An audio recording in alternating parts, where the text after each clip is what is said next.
bom dia para você que acompanha a nossa programação. É hora de ficar ligado nas principais notícias do nosso estado e vamos juntos até 1h da tarde.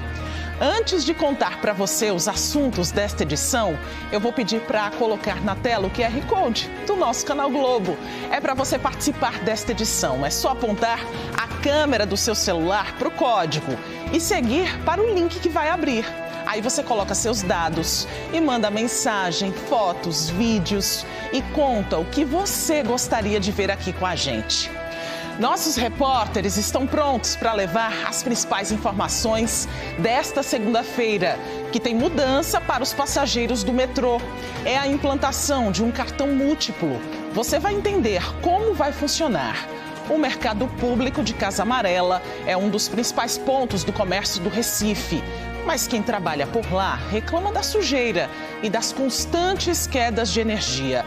Um assunto que o NE1 já mostrou e segue acompanhando.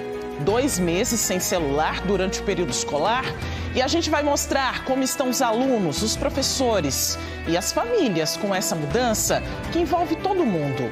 Tem um aumento que vai mexer no bolso de muita gente. O preço dos remédios vai subir até 5%. O NE1 tem muito mais para você. Fique com a gente de onde você estiver. Agora são 11h50. Hoje é o Dia Mundial da Visibilidade Trans. Uma data que marca a luta pelo respeito. E tem evento no Recife com vários serviços. Entre eles, entrega de certidão com a retificação de nome e gênero. E rodas de conversa. Juliano Roque tem as informações. Conta mais sobre as atividades que estão acontecendo por aí, Juliano, por favor. Bom dia para você. Oi Maristela, bom dia para você, bom dia para todo mundo. Estou na Unifafiri, mais precisamente na Casa da Justiça e da Cidadania. Fica no bairro da Boa Vista com essa alteração desses documentos. Porque por mais que exista o pertencimento da pessoa, mas moramos em um país onde a legislação exige o papel na mão, o documento. E só quem precisa desse documento sabe a importância que ele tem. E hoje aqui estão sendo entregues ou então dando andamento, dando procedimento para esse processo que não é tão simples, não, mas pode ser ágil. Professor Armando, chega cá, conversa comigo aqui. É uma alteração de certidão de nascimento, é isso? É uma alteração, a pessoa quer alterar seu nome e também o seu gênero, eles vão dar entrada aqui nessa parceria que a gente fez com a Arpen e a gente vai facilitar todo esse processo para a pessoa garantir esse direito. E paga quanto, hein, professor? Nada, não paga nada. É de graça? É de graça. Essa parceria com a Arpen viabilizou para as pessoas que estão em situação de vulnerabilidade, né? A Casa de Justiça atende as pessoas nessa situação, então não paga nada pelo serviço. Professor, juridicamente, qual a importância que se tem esse documento nas mãos dessa pessoa? Bem, juridicamente a pessoa vai ter seu nome efetivamente registrado, né? Então se eu tinha um nome num gênero que eu não me identifico, eu vou passar a ter o nome no gênero que eu me identifico. E com isso eu vou garantir cidadania, vou garantir igualdade para tirar todos os meus outros documentos. Eu tiro o novo RG, novo passaporte, tudo já sai. Então não é nome social, passa a ser o nome efetivo da pessoa. Agora hoje é uma data marcante. Esse serviço é só porque é hoje ou ele continua? Hoje nós temos um mutirão, mas o serviço continua, a casa continua atendendo através do nosso WhatsApp e toda pessoa que tiver interesse em mudar, alterar o seu nome, a gente vai dar toda a assistência jurídica para fazer isso. Professor, muito obrigado pela entrevista. Fica aqui com a gente, porque já a Maristela me chama, porque eu vou conversar com uma psicóloga que vai explicar um pouquinho sobre a importância de se ter essa alteração nesse documento que é tão importante e que é um direito de todo cidadão brasileiro. Volto contigo. É um direito e um trabalho de acolhimento também, né, Juliano? Daqui a pouco, então, você volta com outras informações para a gente. E muita gente usa óleo de cozinha para fritar alimentos. Bora falar sobre isso? Hora do almoço, 11h53. Você já prestou atenção na forma de descartar esse óleo? É que quando ele vai direto para o ralo, pode entupir tubulações e caixas de esgoto, causando prejuízo para as casas e apartamentos. A pessoa vai precisar ter uma despesa para resolver o entupimento. Isso sem falar nos problemas para o meio ambiente. Chega para cá comigo, Camila Torres. Está agora aqui no NE1 para falar sobre este assunto, porque descartar o óleo de cozinha de maneira adequada é também uma forma de fazer economia, Camila. Bom dia para você também.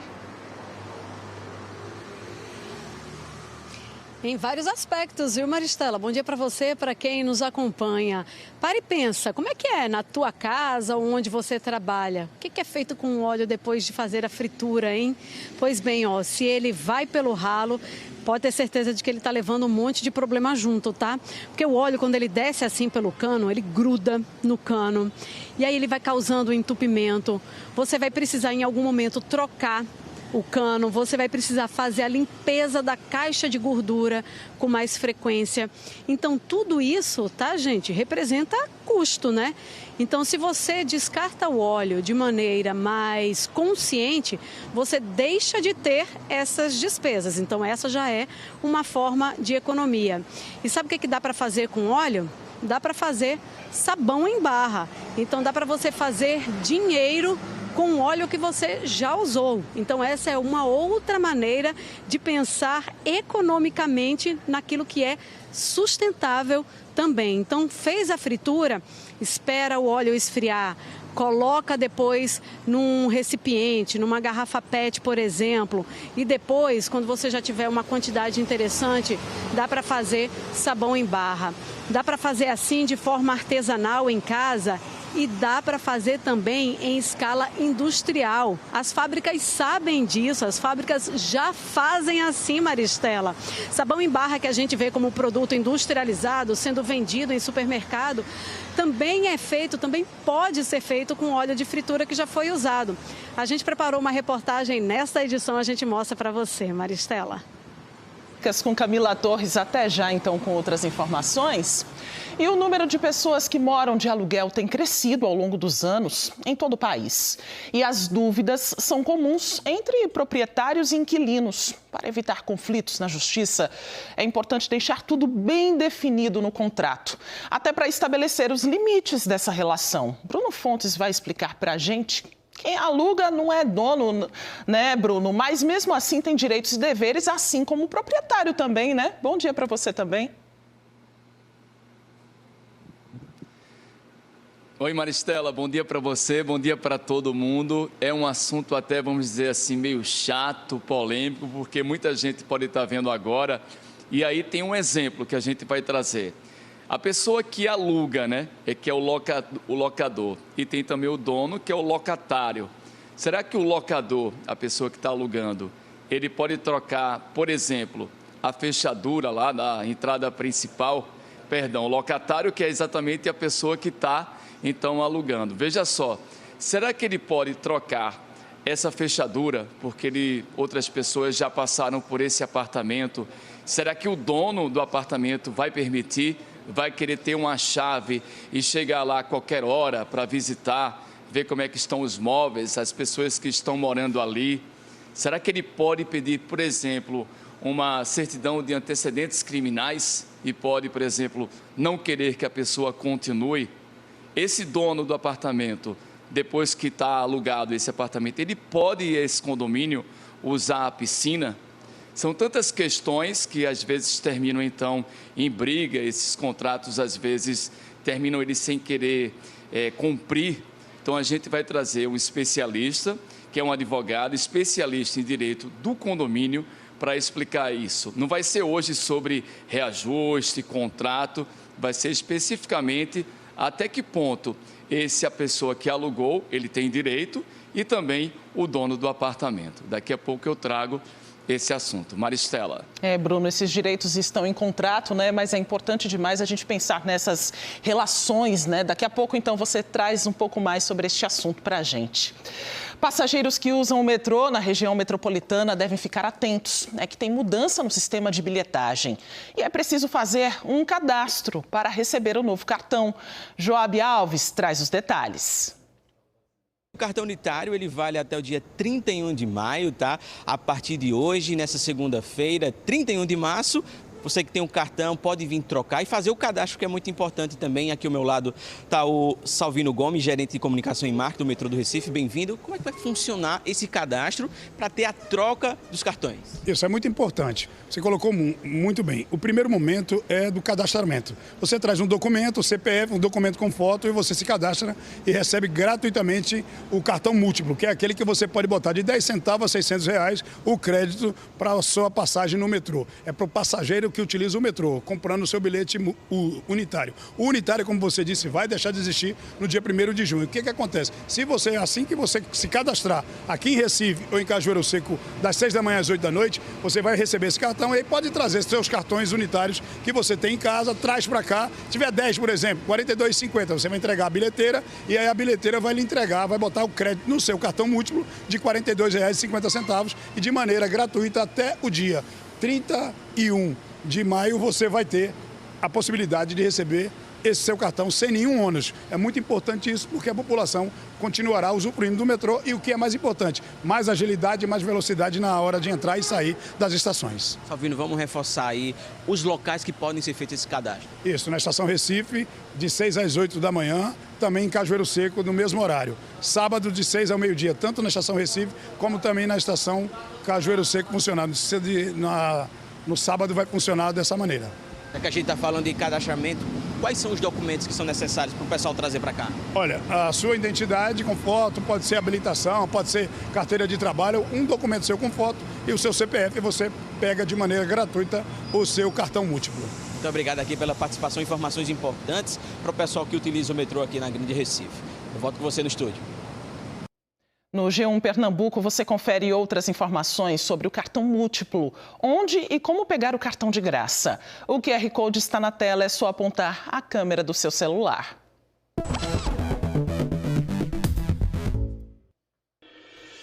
E bora com informações para quem está procurando emprego. Chegou a hora do nosso quadro Há Vagas.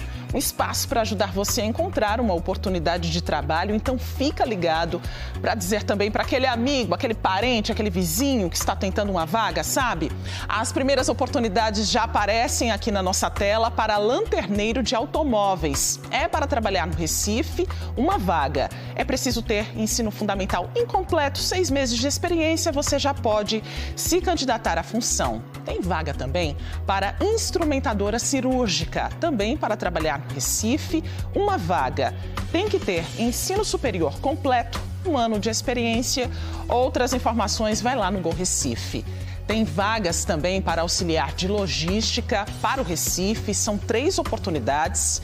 Ensino fundamental completo e não precisa de experiência. E as outras oportunidades de hoje são para social media, também para trabalhar na capital, são 2 vagas. Se você tiver ensino superior incompleto, não precisa de experiência, já pode se candidatar a essas vagas. Outras informações? Vai lá no gorecife.recife.pe.gov.br que tem outros detalhes sobre essas vagas. Boa sorte aí aos candidatos. E bora pegar as dicas agora do G1 Pernambuco. Tem mutirão para quem precisa fazer cirurgia de catarata e muitos outros serviços de graça. Vem para cá, Arthur Ferraz. Olá, boa tarde. Olá, Maristela, boa tarde para você e para todo mundo que está aqui com a gente no NE1. São muitas oportunidades no Grande Recife. Então, para conferir todas as dicas, basta apontar a câmera do celular para o QR Code na tela, como se fosse tirar uma foto e entrar no link. Vamos lá dar uma olhada nos destaques de hoje? Bora lá, então. Bom, a gente tem aqui 270 bolsas na área de tecnologia para jovens de 18 a 29 anos. É um curso oferecido pelo programa Transforme-se, da Serasa Experian, e dura 6 meses. E nesse período aborda temas como informática básica, lógica, programação e finanças pessoais. As inscrições começam amanhã e vão até 27 de abril pela internet. A gente traz ainda informações sobre um mutirão de triagem para tratamento de catarata, como você falou, né, Maristela, no começo. São 300 vagas para pessoas a partir de 55 anos. É um projeto da Assembleia Legislativa de Pernambuco em parceria com a Fundação Altino Ventura e funciona assim. Você faz o agendamento por telefone e quando chega lá, na sede da Assembleia, você passa por uma avaliação de um profissional do Altino Ventura que faz o encaminhamento para exames, consultas e cirurgia. Esse mutirão acontece nos dias 7 e 8 de abril. E a gente tem ainda um casamento coletivo no Cabo de Santo Agostinho. São 60 vagas para a cerimônia que vai ser realizada no dia 18 de maio. As inscrições vão até 25 de abril no cartório da Ponte dos Carvalhos.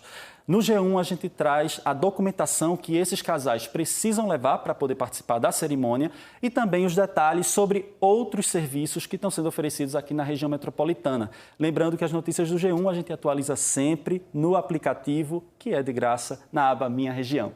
Tem muito mais no G1 Pernambuco para você. Obrigada, Arthur. Muito obrigado, Até a Maristela. próxima semana. Valeu, boa tarde a todos. Boa tarde. O Santuário Mãe Rainha, em Olinda, é um lugar muito visitado por católicos de todo o estado. Caravanas de várias cidades do interior organizaram viagens para conhecer o local. O espaço, fundado há mais de 30 anos, precisa de uma reforma. A tenda que recebe os peregrinos está interditada, com rachaduras no chão, nas paredes. O Santuário Mãe Rainha existe há 33 anos no Morro do Peludo, no bairro de Ouro Preto, em Olinda. Foi construído sobre as ruínas do primeiro convento de Santo Amaro de Água Fria, de 1630. A capela onde os fiéis fazem as orações ficou pequena para a quantidade de pessoas que passaram a frequentar o local. Por isso, as missas, com centenas de visitantes, acontecem ao ar livre. O santuário é vida, é paz, é alegria, né? A Mãe Rainha tem me concebido muitas graças, isso que é muito importante. Ivo e a esposa Tereza são devotos de Nossa Senhora e frequentam o espaço há mais de 25 anos. Hoje, vieram com os filhos Theo e João. Desde quando criança, a gente já vinha para cá e aí, até hoje, a gente tem nas missas aos domingos. Tem outras celebrações durante a semana, a gente está sempre por aqui, a família toda. É um lugar realmente muito abençoado. O santuário tem uma grande área verde e movimenta a comunidade com atividades religiosas e sociais. Mas há alguns meses, os fiéis perderam um espaço importante por causa de problemas na estrutura. As telhas que antes estavam no teto da tenda dos peregrinos, hoje servem de tapume. As rachaduras são visíveis. Neste vídeo, feito pelo padre Felipe Araújo, reitor do santuário, é possível ver a profundidade delas. Ele veio tirar a pedra e encontrou aqui essa abertura, que é bastante grande, né? Este espaço era utilizado para várias atividades. Nos dias de chuva, as missas aconteciam aqui. Os peregrinos que chegavam ao santuário também eram acolhidos neste local. As primeiras rachaduras apareceram no ano de 2023 e aí foi feito um estudo e um projeto por um professor do grupo Ambitec da UPE e o projeto está feito nesse momento, né? A obra orçada em R$2 milhões é complexa e deve ser feita numa área de mais de 1.000 metros quadrados. O objetivo é criar estruturas internas na encosta para evitar os deslizamentos do solo onde o santuário foi erguido. As rachaduras apareceram tanto nas paredes do fundo como em toda a área do solo. Então, como a encosta está em movimento, é toda ela que precisa ser contida. É uma obra complexa e cara por conta do maquinário que é usado, né? Ela é toda por dentro do chão. Então, a obra incompleto duraria mais ou menos uns 4 meses, mas não pode ser em período de chuva.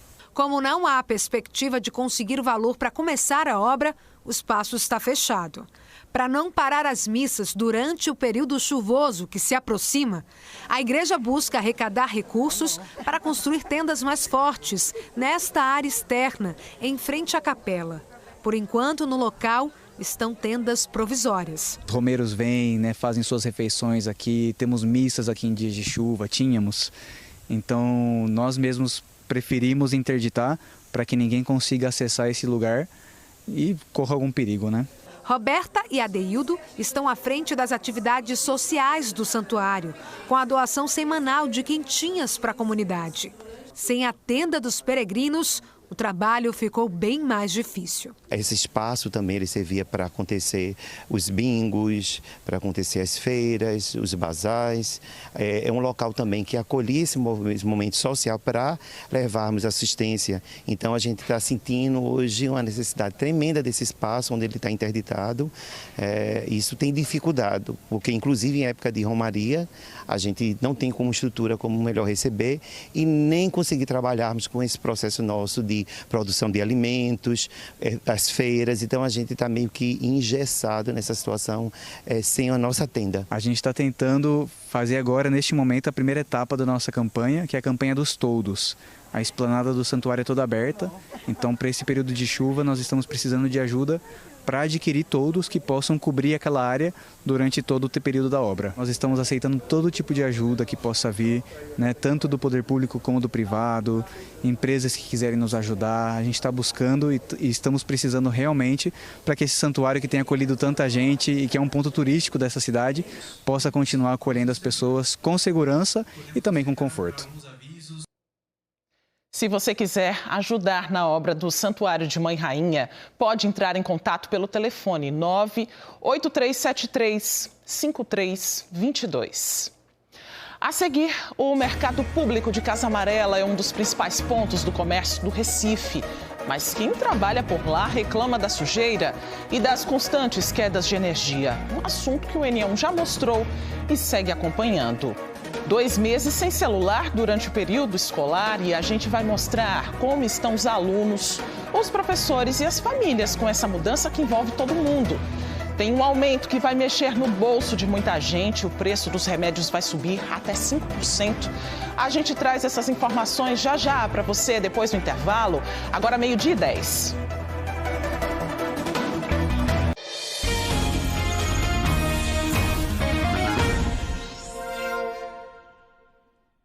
N1 de volta e no Dia Mundial da Visibilidade Trans, o N1 traz alguns serviços.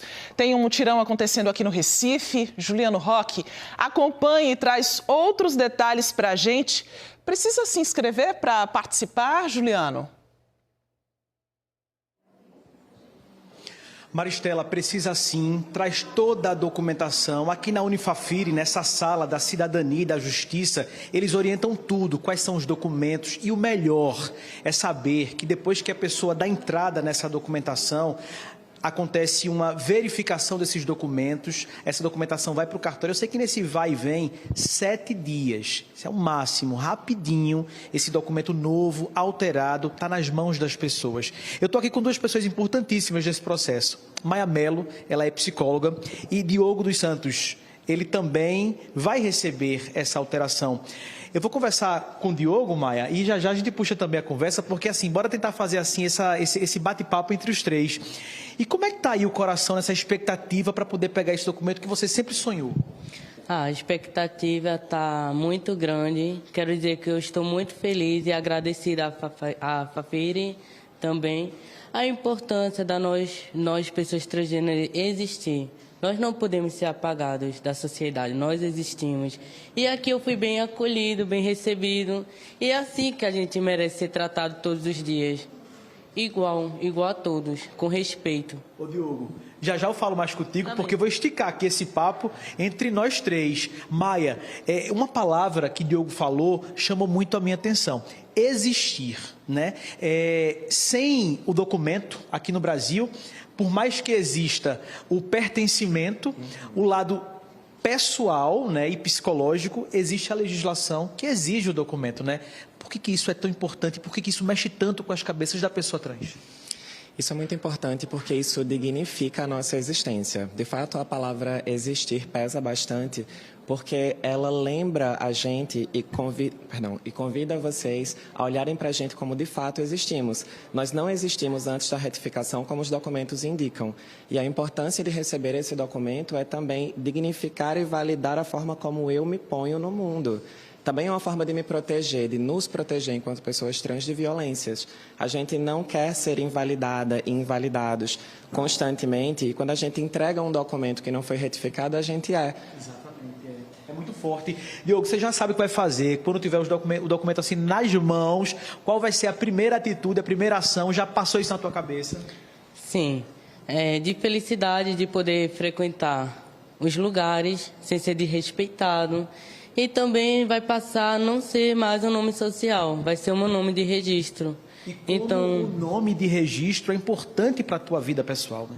É importante, nós ficamos mais protegidos, mais à vontade nos lugares E não passamos pelos constrangimentos no dia a dia, porque são lutas que são diárias. Lutas que são diárias. Diogo, muito obrigado. Parabéns por essa conquista. Maia, todo mundo tem direito a isso, Maia? Todo mundo tem direito a isso, só que não é um direito que é realmente facilitado para a gente. Então, a gente depende de momentos como esse, de ações como essa, que sejam governamentais, que sejam espontâneas, para nos receber. É isso, para ser feliz. Muito obrigado pela entrevista, por você. Muito obrigado também, Maristela. É para ser feliz, com respeito e dignidade. E que importante ter isso registrado no documento, né, Juliano? Na zona norte do Recife, comerciantes e clientes do Centro Comercial de Casa Amarela convivem com a falta de manutenção do espaço. O local sofre com as constantes quedas de energia e falta de água, que expõem os trabalhadores a vários riscos. Um espaço que deveria estar cheio de gente, está cheio de problemas. É lixo acumulado, telhado irregular, fiação exposta. Esse é o Centro Comercial de Casa Amarela, na zona norte do Recife. Nessa área fica a praça de alimentação. Faz 10 anos que o Biratã trabalha aqui. Ele já perdeu as contas de quantas quedas de energia teve que encarar. De vez em quando as energias aqui caem, a gente trabalha com alimentação, cerveja, aí vem a gente pede, essas coisas assim, entendeu? Tem as alimentações que a gente guarda na geladeira, nas freezing. Todo dia, Elilton sente medo de curtos-circuitos e de ter novos prejuízos com equipamentos perdidos por causa dos picos de energia. Perdi um motor e perdi um ventilador. No caso, quando deu a queda de energia, a frequência ficou muito baixa e quando voltou de vez, aí o motor não aguentou, sobrecarregou. E se eu não puxo da tomada, ele tem pego fogo. Quando nós saímos para trabalhar, para ganhar o pão de cada dia, a gente quer que voltar para casa e ter justamente o lucro, né? Não a certeza do prejuízo, a decepção do prejuízo causado. Outro problema apontado por quem trabalha aqui no Centro Comercial de Casa Amarela é a falta d'água. De acordo com alguns permissionários, o abastecimento nas torneiras por aqui há 6 meses é 0. E aí eles precisam recorrer ao improviso. Rosemary tem que armazenar água para poder cozinhar e lavar a louça. Se torna uma coisa perigosa, porque todo dia você tem que, dentro do poço, pegar a água e trazer para cá. Eu trabalho aqui há 11 anos e faz pouco tempo que isso está acontecendo. E hoje eu tenho um gasto maior, porque antes eu usava copo de vidro e agora eu tenho que gastar mais com copo descartável. Todos os dias. Eu tenho em média 80 clientes. Porque não tem como lavar copo? Porque não tem como lavar. Só lavamos prato e talheres. O esgoto também é uma dor de cabeça. Sônia tem um box no centro comercial há mais de 30 anos. Ela é quem tenta deixar o ambiente menos sujo. Quando eu trabalhar, eu desentupir o esgoto. Pronto, agora vai ser assim. Para e fica por isso mesmo. Todo esborrando aqui e eu tinha que esgotar, porque todas as vezes que a gente chama a pessoa para vir desgotar, ele só vem tirar foto, arquiva e não resolve nada. E a gente fica esperando, e quando vem tem nem graça. Pendências para resolver tem de monte. O que os trabalhadores não veem é solução. Só vem aqui, quando se for para interditar o boxe, aí aparece o administrador. Mas enquanto para resolver os problemas da gente, até agora nada. Querem ser olhados, né? Nós queremos ser olhados, né? É como, até vai fugir um pouco do contexto, mas Saramago disse, é preciso fugir da ilha para ver a ilha. Só que no momento a gente não pode fugir da ilha porque a ilha é onde está dando nosso sustento. Mas tem pessoas que podem assistir a ilha. Então que elas remediem por nós. A Conviva Feiras e Mercados Públicos, responsável pelo Centro Comercial de Casa Amarela, disse que todos os locais públicos administrados por eles passam por manutenção periódica, o que inclui reparos em coberturas e calhas, pintura e ainda serviços elétricos e hidráulicos. Em relação à sujeira, a Conviva disse que a coleta de lixo é realizada de forma regular, mas que a conservação do espaço também depende da colaboração dos permissionários e de quem frequenta o local. e disse ainda que nos últimos 15 dias não recebeu nenhum chamado relacionado à falta de água no centro comercial. Sobre as quedas de energia, a Conviva disse que os problemas elétricos do mercado ocorrem por causa da instalação irregular de novos aparelhos de ar-condicionado por parte dos permissionários sem autorização, que ultrapassa a capacidade projetada para a rede elétrica do local e que essa sobrecarga elétrica também impede o funcionamento da bomba responsável pelo abastecimento de água, podendo afetar o abastecimento. A Conviva reforçou que vai notificar novamente os permissionários sobre os limites da rede elétrica e os riscos de sobrecarga no local e que, se houver persistência, punições como multas e interdições podem acontecer. Você mora de aluguel? Hoje o NE1 fala sobre essa relação entre inquilinos e os proprietários dos imóveis. Bruno Fontes está de volta para responder às suas dúvidas que chegaram pelo nosso canal Globo. Bruno, é com você. Maristela, eu estou com o Norberto Lopes, ele é advogado, especialista exatamente nessa área de condomínio, é do Sindicato de Habitação de Pernambuco. E aí a gente vai trazer alguns pontos, né, polêmicos que já passaram para a gente, para a nossa redação. Uma boa tarde para o senhor, obrigado por estar aqui com a gente. Tenho um prazer. Já vou perguntar para o senhor a questão da fechadura, né, de uma porta. Por exemplo, o locador, com medo, né, tem um pouco de receio das outras pessoas que passaram por lá, ele aluga agora. Ele pode trocar a fechadura lá desse apartamento que ele está alugando? Bruno, eu oriento que, além de poder, deve. Por quê? Pelo período que o imóvel passou sem estar sendo locado, várias pessoas podem ter utilizado pedreiro, pintores, outros corretores. Então, várias pessoas podem ter usado essa chave. Então, neste caso, para uma questão de segurança, o ideal é que ele faça a troca da chave. O locatário pode dizer que não vai fazer a mudança da fechadura e ele pode também querer ter a chave desse apartamento. Veja só, isso não é uma prerrogativa dele, porque ele fez um contrato de locação, ele fez uma transferência da posse de forma temporária. Então, cabe sim ao locatário, por uma questão de segurança, fazer a troca das chaves. Doutor Nelson, doutor Norberto, uma outra pergunta, por exemplo, algumas pessoas já escrevem para a gente. Ele pode exigir uma certidão de antecedentes criminais dessa pessoa que quer alugar, ou então durante esse aluguel, ele pode pedir isso? Eu entendo que não. Ele pode até procurar ter outras formas de precauções, tá certo? Isso vai caber a ele. Se um corretor de imóveis também pode fazer até um cadastro em relação à situação junto ao Serasa, mas a questão de antecedentes criminais, eu acho que já cabe em outra situação que não deveria ser o contrato de locação. Ele pode querer identificar e saber as pessoas que estão frequentando o apartamento que ele alugou? Bem, é como eu disse, a partir do momento que ele faz um contrato, ele transfere a posse. Caso venha a ter algum tipo de problema, vamos supor em condomínio, você começa a ter alguma reclamação, alguma questão que está sendo alguma interferência, ele pode até procurar pedir que aquele vício, aquela ocorrência seja sanada. Agora, impedir que pessoas frequentem aquele imóvel, não poderia. Não pode. O locatário, ele pode também fazer uma visita ao apartamento dele para verificar as condições? Pode sim. Isso está previsto na Lei do Inquilinato, no artigo 23, acho que é o inciso 7º.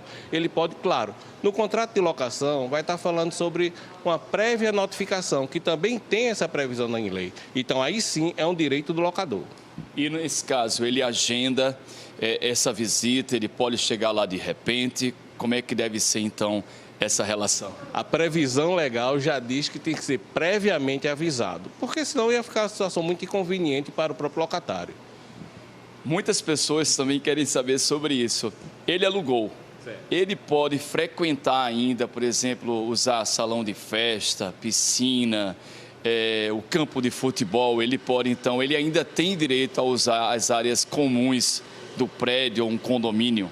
Isso é mais comum do que parece, mas não pode não, porque a partir do momento que ele alugou a sua unidade residencial, ela é indivisível em relação às outras áreas comuns. Então, ele também passou a posse temporária mediante contrato dessas outras áreas. Ele pode até frequentar a título de convidado, como qualquer outra pessoa, mas ele, como proprietário, ele transferiu ao locatário esse direito. Eu agradeço demais essas perguntas, né, polêmicas, mas que as pessoas, então, entendam que se passou, se está alugado, ele vai também ter que respeitar esse inquilino que está morando nesse apartamento. Eu volto com você, Maristela. Informação importante para quem mora de aluguel, hein, Bruno? Bora abrir a janela do NE1 para ver a previsão do tempo, mas não abre muito essa janela não, viu? Porque vem chuva por aí. Olha só como é que tá o céu, tá bem fechado. As nuvens mais pesadas, né, chegando à região metropolitana, e foi falar dela, olha só a chuva. A gente tá vendo aí na nossa tela já molhada, né? De acordo com a APAC, a Agência Pernambucana de Águas e Clima, chove hoje e a chuva é de fraca a moderada. Mesmo assim faz calor, tá? A máxima é de 32 graus. E a gente aproveita para circular pelo trânsito. Bora com imagens da Pan-Nordestina em Olinda. O tempo está fechado, mas não está tão escuro como aqui na área central do Recife, né? E do lado direito a gente observa quem está chegando à capital. Essa câmera está instalada ali pertinho do Fórum da Cidade. No lado esquerdo a gente observa ali motos e carros parados no semáforo. E esses motoristas vêm sentido litoral norte. Agora, bora para a Avenida Agamenon Magalhães, ali no Paissandu, sentido Pina. A gente observa também a movimentação intensa de veículos. Agora, 12h27. Bora para a Avenida Doutor José Rufino, no bairro da Estância. Os motoristas vão sentido centro. É quase em frente ao Colégio Visão, movimentação bem intensa aí dos carros. A gente segue com outros assuntos. Olha, a importância da saúde mental no trabalho tem sido cada vez mais discutida. Em muitos ambientes, a pressão por metas e os prazos apertados são situações que causam a chamada ansiedade corporativa. Juliano Roque vai explicar para a gente o que é isso, hein, Juliano? Importante demais ficar atento aos sinais para não adoecer. Demais, Maristela. E esse sentimento, né, essa ansiedade causa problemas físicos mesmo. A pessoa fica com dor de cabeça, bate uma suadeira, tremedeira, sabe, o olho fica tremendo. É tudo nervosismo causado por metas altíssimas, prazos impossíveis de serem cumpridos. E a pessoa que está lá, o profissional que está do lado de cá, né, trabalhando, ele quer fazer isso porque precisa trabalhar e se manter. A gente estica esse conversa agora com Ana Cláudia Alexandre, que ela é psicóloga e conversa com a gente sobre isso, essa ansiedade no trabalho. Por que isso? Pois é, Gil. Primeiro, é importante a gente pensar que a ansiedade faz parte da nossa vida, né? Então, enquanto estivermos vivos, nós vamos ter ansiedade. E dois ambientes são muito propícios para provocar ansiedade na gente, que é na nossa casa e no nosso trabalho, que é o segundo lar, né? Então, na verdade, o capitalismo, a exigência de performance, a exigência pelo lucro, estão dando aos funcionários cada vez mais metas difíceis de serem cumpridas, né? Metas que as pessoas largam e ficam pensando, trabalham meia-noite, trabalham dia de sábado, de domingo. Então, o que acontece é que essa ansiedade, que a gente deveria conseguir lidar com ela de uma forma mais natural possível, acaba extrapolando e aí a gente vai ter uma situação de exaustão. Essa pessoa não vai conseguir lidar. Ana Cláudia, e o que é mais determinante para que o profissional fique ansioso no trabalho? É a cobrança do líder, do chefe, enfim, ou é a cobrança dele próprio? As duas coisas. Quando você pega uma pessoa comprometida com o trabalho que ela faz, ela vai ficar naturalmente ansiosa. Até porque a gente tem competitividade no trabalho. Então, eu vou ficar me comparando com quem consegue ou com quem não consegue. Então, são duas vias. A cobrança da chefia imediata, porque ele precisa dar lucro para a empresa, e a cobrança da própria pessoa. E aí chega o momento em que esse corpo não aguenta, né? Essa mente vai influenciar no corpo. Eu falei alguns sintomas, viu? Olho tremendo, suadeira, tremedeira. Existem mais situações que se adequam aí, que sejam um caminho para essa ansiedade corporativa? Sim, em sintomas mais sérios, inclusive, né? Essa ansiedade constante, ela vai levar aos transtornos que a gente chama. Então, transtorno de ansiedade global, síndrome do pânico, o próprio burnout, que é exaustão no trabalho, e sem falar na depressão, que é o mal do século, que está atingindo as pessoas. Então, a gente tem muita gente faltando ao trabalho por conta dessas questões provocadas pela ansiedade. Ana Cláudia, mas o mundo continua muito apertado e parece que cada vez mais vai ficando mais agoniante e sufocante. O que fazer diante de um sistema que não muda? Primeiro, a gente tem que cuidar da mente da mesma forma que a gente cuida do corpo, né? Então, todo mundo faz check-up, mas quando pensa na parte mental, ainda tem a questão aí do preconceito. Então, você precisa cuidar da saúde mental. Tanto é que a gente tem uma lei nova focando na saúde mental do trabalhador, que é a NR1, que começa dia 25 de maio, e os empreendedores precisam ficar preocupados com isso. Isso. E as empresas, elas estão começando a entender, Gil, que cuidar da saúde mental dos profissionais é cuidar dos bons resultados, porque pessoas saudáveis e estáveis, elas produzem mais e melhor. Então, a gente tem dois caminhos. Primeiro, a pessoa cuidar da sua própria saúde mental e a empresa se responsabilizar por propiciar um ambiente que dê saúde mental. Sigamos por esses caminhos, nesses caminhos da produtividade e da felicidade. Ana Cláudia Alexandre, muito obrigado pela entrevista. Maristela, bora contigo aí. Obrigada pelas informações. E os alunos de todas as séries escolares e de todas as escolas, sejam públicas ou particulares, estão proibidos de usar celular durante o turno escolar. A lei entrou em vigor este ano e só em casos muito específicos os alunos podem usar o aparelho na escola. São 2 meses do início das aulas e muita mudança já aconteceu com os alunos, com a escola e com as famílias. Gustavo Ferreira vai conversar com a gente sobre esse assunto. Ele está numa escola aqui do Recife, acompanhando como é que está essa adaptação por aí, hein, Gustavo? Boa tarde para você. Oi, Maristela, muito boa tarde para você, para todo mundo que está acompanhando. Olha, eu estou num colégio aqui em Boa Viagem, na Zona Sul do Recife, e antes de falar com os alunos, deixa eu mostrar uma coisinha aqui. Bem na porta da sala, ó, tem esse armário, que é uma espécie de guarda-volumes, né? Com todos os celulares dos alunos identificados, com etiquetinha, nome e sobrenome. Olha só, tem vários modelos, várias cores, tudo guardadinho aqui. E os donos desses aparelhos todos estão aqui na sala onde a gente vai entrar agora. Christopher Moraes, por favor, entre na aula de matemática do professor Márcio, que vai dar uma paradinha muito gentilmente para que nós possamos conversar com essa galera que está aqui atenta porque está sem celular. Deixa eu perguntar rapidinho aqui para João Guilherme. João, me diz, o que é que você faz no intervalo da aula sem o celular, cara? A gente faz muitas atividades aqui no colégio. O colégio proporciona para a gente muitos momentos de interação entre os alunos. Graças ao colégio, a gente, sem o celular, na verdade, a gente tem uma produtividade muito maior, tanto na aula quanto no recreio. Sente falta do celular? Rapaz, o começo foi a falta do celular incomodou um pouco, mas o colégio ajudou a gente nessa questão. Ah, massa. Então já adaptou. Ó, a gente preparou uma reportagem, vamos dar uma olhada. Daniele Fonseca foi a outra escola para mostrar como é que está a adaptação por lá dos alunos e também dos professores. Olha só. O intervalo dos alunos parece mais uma gincana. Tem gente conversando, jogando e disputando uma partida de dominó. Davi é do 2º ano do ensino médio. Diz que tem interagido muito com os colegas e que já está quase que totalmente acostumado a não usar mais o celular. Sente falta, mas eu acho que a gente se adapta mais, né? Por exemplo, no começo eu acho que ficava bem mais difícil, bem mais complicado de se adaptar, por exemplo, porque a gente tinha esse recurso toda hora, né? Na aula não, mas tipo, quando saía da aula a gente podia ficar no celular, mexer, ver as coisas. Eu acho que virou bem mais comum agora isso entre a gente, que a gente tá sem celular, então meio que ficou, por exemplo, o que é que a gente vai fazer agora, se a gente vai ficar só conversando, ou se a gente vai fazer outras coisas. E aí isso aqui é muito bom, que o colégio proporcionou pra gente, tipo, deixou os dominós aqui, as mesas, então a gente se reúne e joga isso, tipo, cotidianamente. Neste colégio, que fica no bairro da Boa Vista, no Recife, estudam 400 alunos. São do 6º ano do ensino fundamental ao 3º do ensino médio.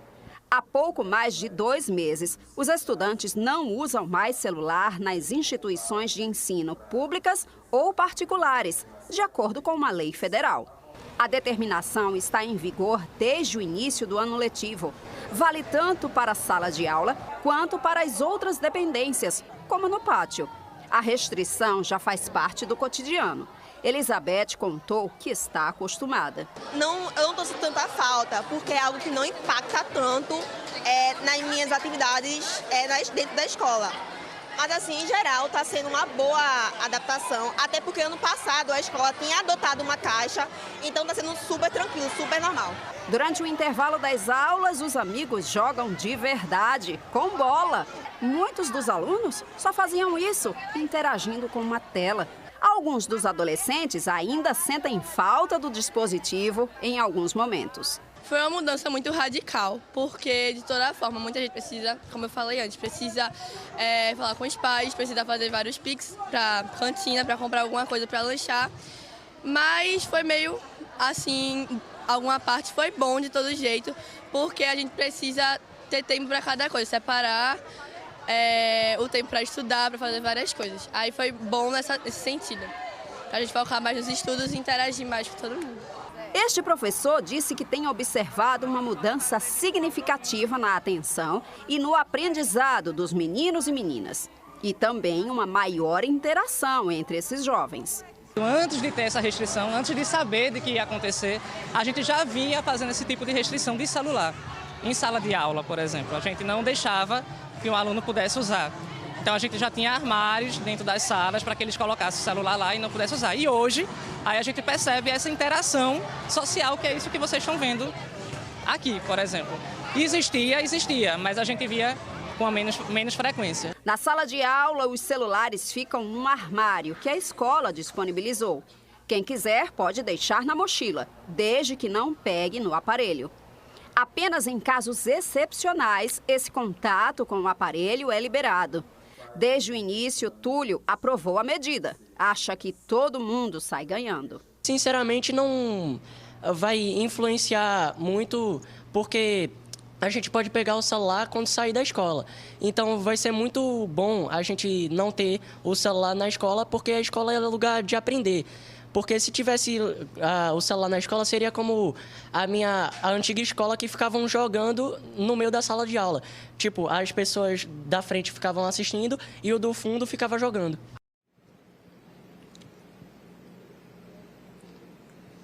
Bom, estou de volta agora para conversar com o professor Márcio, né? Já que eu invadi a aula dele, deixa eu perguntar uma coisa para o senhor, professor.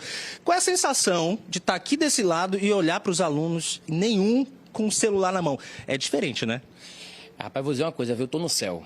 Olha, mudou muito, né? Já foi falado, começamos aqui em outubro, né? Já essa questão de guardar o celular, não usar mais o celular. Esse ano definitivamente, né? E assim, a melhora foi visível, né? Isso na atenção, né? As notas ainda não chegaram, mas já dá para prever uma melhora, de repente? Sim, com certeza, né? Porque assim, a atenção vai levar isso, né? Vai levar essa melhora das notas, né? E a gente sabe que o aluno hoje, comprometido com a aula, né? Observando, anotando, né? Ele vai ter melhores notas, com certeza, não tenho dúvida disso. A galera ficou feliz aqui, né? Nota boa tá chegando aí. Professor, obrigado. Pelo menos em matemática vai dar certo. Deixa eu conversar agora com Solange Mota, que é a diretora aqui da escola, também é psicóloga, não é isso, Solange? Diga uma coisa. Primeiro, boa tarde, obrigado por receber a gente. Pensando no todo, né? Pensando no desempenho de todas as turmas, já que essa medida vocês já adotam aqui antes mesmo da lei passar a valer. Qual é a avaliação que vocês fazem desses primeiros meses da lei e também já contando com o que vocês fazem? Os alunos interagem, João Guilherme falou mais cedo, né? Tem essa interação maior, como é que fica? Olha, o resultado é imensurável, tá? A nível de recreio, por exemplo, você chega no recreio hoje, é outra realidade. A escola está viva, as crianças brincando, interagindo, os alunos jogando, pediram uma série de jogos, providenciamos tudo, bolas, bambolês, corda para pular, então é imensurável. Tá? Você falou no início que foi complicado, né? Como é que foi essa adaptação no início, né, dessa medida? Como todo processo, isso é um processo, então nós iniciamos primeiro com uma negociação de um acordo com eles, que era para que eles mantivessem o celular desligado dentro da bolsa. Primeiro mês funcionou bem, segundo mês começou os pipipi dos telefones, os professores já sinalizando, e aí a gente voltou para a segunda opção, que seria essa, tirar completamente o celular da mão deles, botar num escaninho que você mostrou aí no início, tá? Com o nome de cada aluno, e eles chegam, colocam ali e só recebem na hora da saída da escola. A gente estava conversando mais cedo, né? O celular ele não é usado, a própria lei ela garante que o celular pode ser usado em atividades pedagógicas com supervisão dos professores, enfim. E aqui eles não estão usando agora, mas não dá para voltar atrás. Tecnologia é irreversível, né? Vocês não deixaram de adotar a tecnologia como ferramenta de ensino-aprendizagem. Não, veja, a ideia não é criar os meninos fora de uma realidade, tá? Mas sabendo administrar o tempo, tá? O uso do celular, o uso da tela, eles precisam ter essa consciência de que horas, de como e quantas horas ele pode usar aquilo, tá? Então, esse é o objetivo nosso educativo, tá? Mas jamais tirar eles de uma realidade de que o celular existe, tá? Que a internet está aí. Agora, para quê, como acessar, o que acessar, é que precisa ser monitorado pela escola e pela família. E aí, agora, para a gente concluir nossa conversa, né? Tá dando certo até agora. O que vocês pensam já para o futuro? Já seguindo a lei, que vale para o Brasil inteiro, estão pensando, já começaram também vocês a se adaptarem, pensar em novas atividades, já que eles não têm mais o celular toda hora na mão. Como é que vocês, escola, estão pensando, trabalhando isso? Desde o início, antes da gente começar essa medida, a gente já pensou quais as atividades, né? Então, você vai chegar aqui na hora do recreio, você tem um espaço que tem som, você tem um espaço que eles ficam dançando, você tem um espaço que é de jogos. Então, isso já foi pensado anteriormente, porque você tira uma coisa, mas você precisa substituir por uma outra de satisfação deles. Sai tudo bem para todo mundo, né, Solange? Muito obrigado pela participação. Gente, boa aula para vocês. Olha só, não tem ninguém com o celular na mão, que coisa boa. Que imagem rara. Maristela, com essa imagem que eu volto para você. Certamente o desempenho vai ser outro, né, Gustavo? E é como a professora disse, a escola viva, o intervalo é outro e eles têm a oportunidade de interagir muito mais. A partir de hoje tem reajuste no preço dos remédios. O aumento pode ser de até 5%. Camila Torres tem outras informações para a gente, porque tem que pesquisar agora mais do que nunca, né, Camila? É o básico, né, Maristela? Esse reajuste que acontece todos os anos, é sempre nesse período do ano. Tá chegando, tá, pessoal? Por que eu falo tá chegando? Porque ele tá autorizado e aí, aos poucos, nos próximos dias, a gente vai ver, de fato, esse reajuste chegar às prateleiras das farmácias. E aí, ó, é ficar de olho, tá, pessoal? Já vi gente chegar aqui no balcão, ainda há pouco, o seu Marconi mesmo estava aqui falando que antecipou a compra dele para tentar levar o produto ainda sem essa variação de valor, né? E quem tem essa possibilidade, pois bem, melhor antecipar, porque ainda vai pegar os remédios com o valor que já está acostumado, mas nos próximos dias, sim, a gente vai ver aumento no preço dos medicamentos. É básico pesquisar os valores entre uma farmácia e outra. E aí, se a farmácia que você costuma comprar tiver aplicativo, vale a pena baixar o aplicativo para poder fazer essa pesquisa de casa mesmo, tá?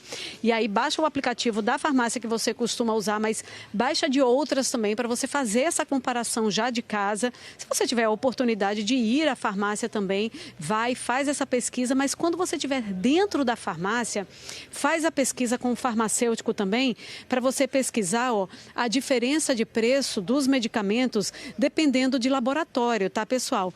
Esse daqui é um exemplo de medicamento para hipertensão. Então, para quem tem pressão alta, essa substância, ou mesartana, medoxomila, ela é usada no controle de pressão. Então, a gente fez aqui a comparação do medicamento com a mesma quantidade de comprimidos, na mesma concentração, e o de marca, né, como as pessoas costumam falar, ele está saindo por R$ 87,18.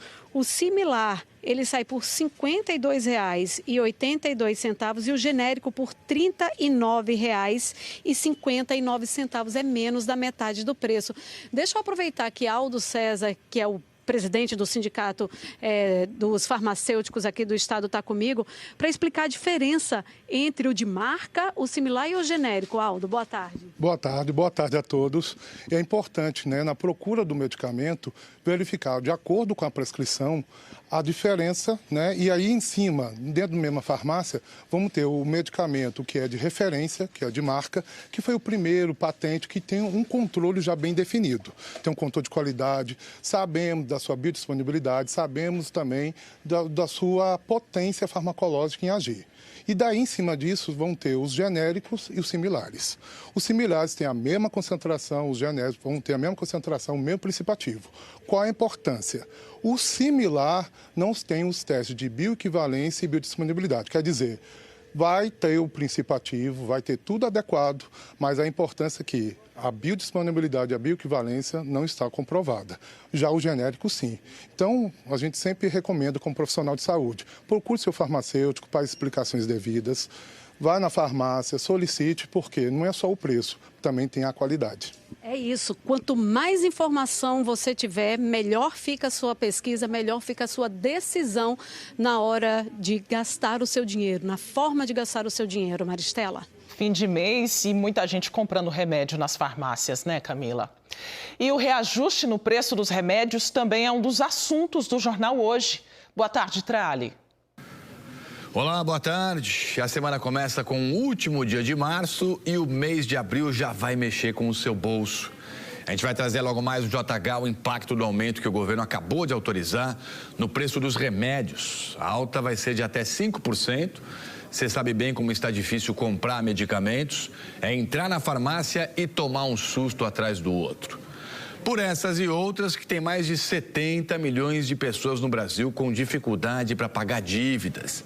Nossos repórteres vão mostrar como está grande a procura pelo consignado para quem tem carteira assinada. Nova modalidade de empréstimo já está movimentando mais de R$1 bilhão e o desconto vai ser feito diretamente na folha de pagamento. E olha que incrível essa oportunidade de trabalho em teatro. Tem 2 projetos bem legais em Salvador, oferecendo cursos de graça para quem sonha em subir aos palcos. Tem muito mais no Jornal Hoje, não perca. Muito obrigado, um abraço e até já. O cuidado com o meio ambiente precisa ser um compromisso de todos. E ele pode começar com ações simples, dentro de casa. A hora de lavar a louça não é só um momento de limpeza, é também de conscientização e de mudança de hábitos. O óleo usado na fritura antes ia direto para o ralo. Não é mais assim. Por conta dos canos que entupia muito as gorduras e ficava aquela crosta muito gordurosa. Aí eu passei a juntar e botar nos potes. A pia parou de ficar entupida? Parou bastante. Até para o meio ambiente, né? A reciclagem de outros produtos que fazem aí com óleo, o sabão, outras mais. E para ajudar, né, a natureza. Quando as pessoas descartam óleo de maneira incorreta, elas estão trazendo prejuízos para dentro da própria casa. Muitas pessoas jogam o óleo no ralo, no lixo. E quando a gente joga esse óleo de maneira incorreta no ralo, esse óleo ele pode solidificar e causar até entupimento nas próprias tubulações de casa, o que vai acarretar em maiores custos para a manutenção de todo aquele sistema. Quando a gente fala, inclusive, entupiu, vai precisar fazer a limpeza da caixa de gordura, é disso que a gente está falando, né? Com certeza. Se o óleo não fosse descartado dessa maneira incorreta, já não teria esse custo para o usuário. Natália é bióloga e alerta. Estudos mostram que 1 litro de óleo pode contaminar 25 mil litros de água. O que pode acontecer dentro de casa também pode acontecer em qualquer lugar pelas cidades. O óleo de fritura chega à rede de esgoto e entope a tubulação. Todo mundo paga essa conta. De acordo com a Compesa, a Companhia Pernambucana de Saneamento, no ano passado foram realizados 13 mil serviços de desobstrução de tubulações. Em 4.550 chamados, o entupimento foi causado pelo descarte irregular de óleo de cozinha, o equivalente a 35% do total, uma conta de 12 milhões de reais. Custo alto, né? Por ano, né, que a gente tem, onde esses recursos poderiam ter sido direcionados para outras coisas, né, outras melhorias operacionais, né, ampliação de sistemas, né, e infelizmente esse recurso está sendo colocado para desobstruir essas redes. A gordura que entra no sistema gruda na tubulação, endurece, chega às estações de tratamento como se fossem pedras. O óleo aumenta a contaminação da água e diminui a eficiência do tratamento. Para garantir a segurança do processo, é preciso gastar mais também. A gente tem que aumentar a quantidade de produtos que utilizamos nas ETs, né? Inclusive, aumenta também o custo com energia, né? Custo com operação em geral, pessoal, para poder tratar essa gordura. Então, assim, é um custo que poderia ser direcionado para outras áreas. Muita gente já faz o reaproveitamento do óleo de cozinha. A Green Girl existe há 10 anos e trabalha com a conscientização ambiental e social em escolas e comunidades. Com o óleo usado em frituras, ensina a produzir sabão em barra, misturando com água, soda cáustica e essência. Nem precisa de fogão, basta mexer e deixar descansar. Utilizando as medidas corretas, junto com a água e a essência, né? Claro, com o óleo também, que é o produto essencial para a produção de sabão. A gente usando nessas medidas não vai estar prejudicando o meio ambiente, não vai estar destruindo os tecidos se você for utilizar para lavar roupa ou ressecar a sua pele. E é um ótimo desengordurante na hora de lavar as panelas, assim vai ser um ótimo aliado para você. A indústria também reaproveita o óleo usado em frituras. Todos os meses, 30 toneladas são recolhidas de bares, restaurantes e hotéis na região metropolitana e em Fernando de Noronha por esta empresa. A coleta vira matéria-prima para a fabricação de sabão em barra. A gente tem todo o processo de material, onde o óleo bruto chega dessa forma. A gente tem uma equipe interna que trabalha para fazer a limpeza do óleo. Então o óleo acaba ficando assim. E na parte final da produção, com produtos químicos adicionados, a gente usa para fazer a fabricação do sabão em barra. Tem uma parte que é revertida do lucros financeiros, né, que é revertida para o Hospital do IMIP, onde existe hoje a parceria principal. Seja na indústria ou dentro de casa, o compromisso deve ser de cada pessoa, em todo lugar. Um pouquinho que se junta, mas já faz diferença, bastante. É isso aí. Se cada um fizer um pouquinho que seja, o resultado vai ficando cada vez melhor, né? Vamos continuar falando sobre o descarte adequado do óleo de cozinha com o Bruno Fontes, porque muita gente não sabe o que fazer com o óleo, para onde levar, né, Bruno? Ajuda a gente, por favor. E é o seguinte, né? O óleo é exatamente um produto que pode ser usado em vários setores da indústria. Por exemplo, eu estou aqui com o Marcondes Farias, ele é o dono desse restaurante que fica aqui no bairro do Rosarinho. E olha o tamanho da cozinha dele, são 55 funcionários, ele usa muito óleo, mas de uma maneira assim que respeita o meio ambiente. Marcondes, como é que vocês então tentam estocar? Onde é que ele é usado primeiro aqui com essas imagens de Eliabe Pessoa? E de que maneira vocês, então, já trazem ele para estocar e destinar para o lugar certo? Uma boa tarde para o senhor. Boa tarde, Bruno. Bruno, a gente utiliza ele na fritura, né? E quando o óleo já não está mais para o uso, a gente tira ele e coloca nesse recipiente aqui para a empresa descartar ele. Já é uma prática diária, né, Marcos? É uma prática diária, é. Posso mostrar aqui? Pode, sim. Você acredita que quantas bombonas dessa, né, que é esse balde aqui bem grande, você destina ele para essa empresa, então, para que ele seja devidamente usado lá, reutilizado? Bruno, aqui a gente, eu acho que 2 vezes por semana a gente já liga para a empresa e ela já vem recolher já. Cada uma tem o quê? 20 litros? Tem mais, tem em torno de 60 litros cada uma. 60 Muito obrigado. Estou vendo que aqui não tem nada vindo pelo balcão aqui. Não, a gente não coloca na pia, nem coloca no vaso, nem no ralo. A gente liga para uma empresa que é especializada para dar o descarte, que é pelo regulamento, né? Sérgio, venha para cá, Marcondes. Muito obrigado em aí ceder o seu restaurante para a gente mostrar isso. Sérgio, vem cá. Sérgio Nascimento, ele trabalha exatamente com isso. Ele tem uma associação, meio ambiente, preservar e educar. Isso. A gente estava vendo a reportagem de Camila e você estava vendo comigo. Isso. Como é que as pessoas podem usar isso? E, claro, se vocês também recebem isso para não poluir, né? A gente viu tantos problemas aí nos canos, entupimento. Uma boa tarde para você. Boa tarde, Bruno. Vê só, o óleo de cozinha é uma matéria-prima nobre. Ele é ou você ama ou você odeia. Então, quando você separa de forma adequada, a indústria usa para diversos fins, como produção de tinta, ração animal, sabão, biodiesel. Então, quando você usa biodiesel, você diminui 70% de impactos de geração de CO2. Então, quando você separa em casa, quando você separa no restaurante, é exemplo aqui, um ótimo exemplo aqui. Então, a gente precisa entender de que a gente tem que fazer parte da solução, porque se a gente não fizer, o custo é gigantesco para a cidade e para a gente dentro de casa para desentupir. O senhor estava me falando, o que é que acontece, por exemplo, para a Compesa quando ele recebe esse óleo todo? Tem que perfurar, o que é que eles fazem? Olha, é um caos. Primeiro, é muito caro. A Compesa gasta mais de 5 milhões por ano para ter que abrir os buracos na rua, para desobstruir essas galerias, e isso causa impacto na cidade, causa impacto para o consumidor, e tudo isso pode ser evitado se a gente resolver. Só para eu terminar, onde é que as pessoas podem entregar, então, na sua associação para ajudar o meio ambiente? Estrada do Arraial, depois do Mercado de Casa Amarela, não perguntou por ali, todo mundo me conhece. Muito obrigado, viu?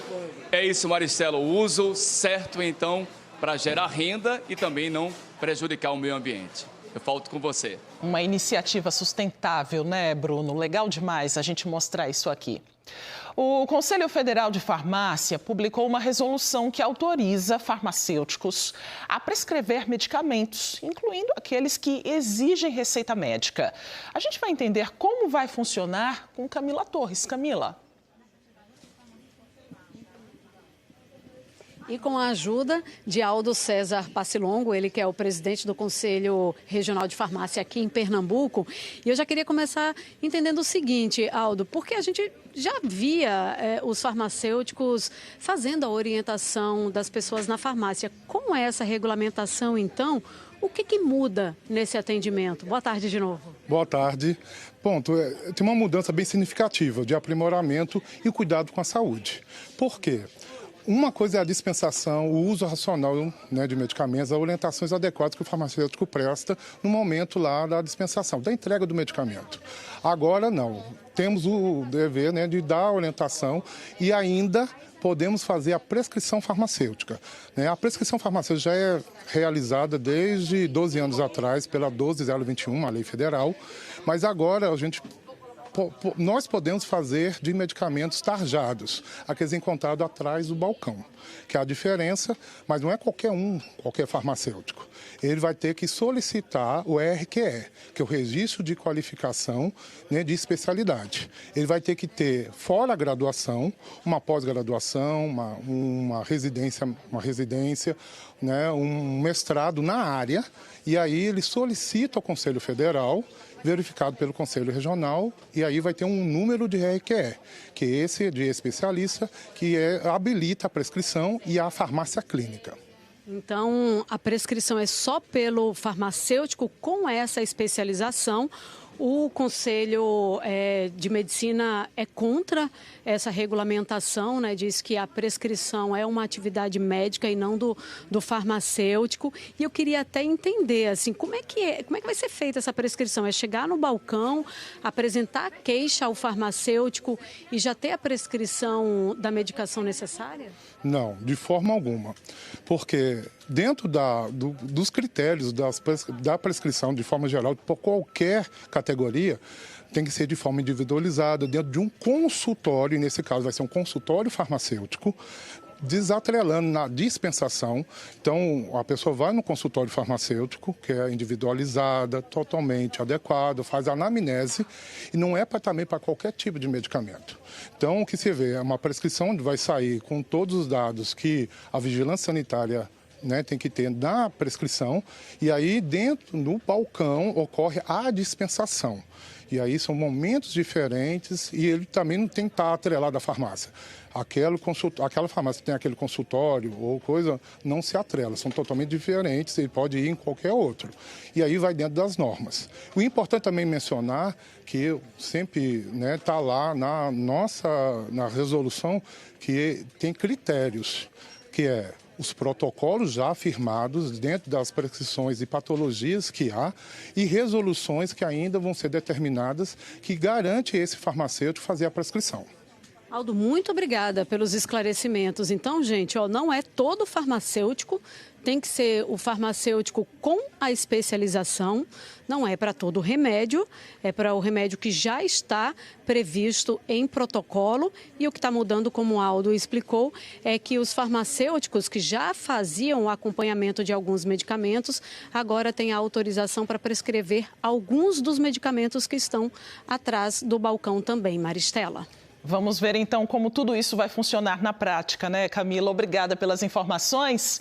O NE1 volta amanhã. Você, claro, pode rever e compartilhar as reportagens a qualquer hora no Globoplay. Uma ótima tarde para você. Obrigada pela sua companhia. Fique agora com o Globo Esporte.